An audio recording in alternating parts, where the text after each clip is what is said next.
Presiden Prabowo Subianto menanggapi perang dagang yang dimulai Presiden Amerika Serikat, Donald Trump.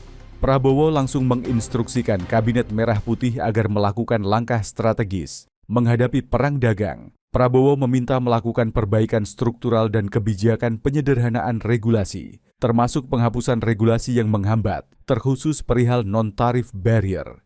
Pernyataan itu disampaikan Prabowo Subianto dalam siaran pers yang diterbitkan Kementerian Luar Negeri Republik Indonesia, Jumat, 4 April 2025.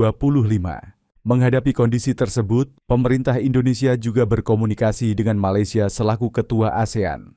Hal itu diperlukan untuk mengambil langkah bersama mengenai dampak perang dagang dan pengenaan tarif dari Amerika Serikat.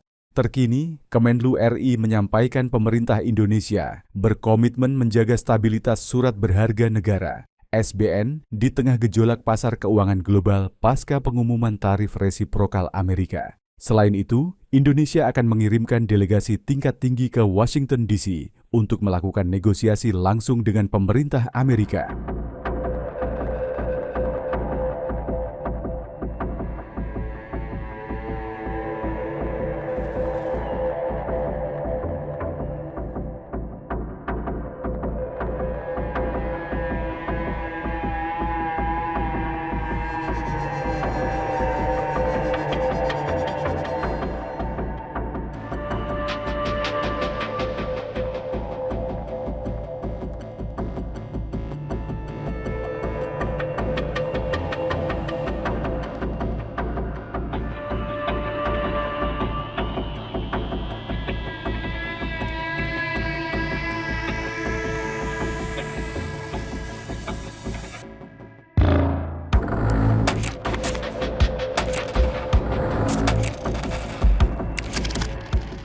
Download Tribun X sekarang, menghadirkan lokal menjadi Indonesia.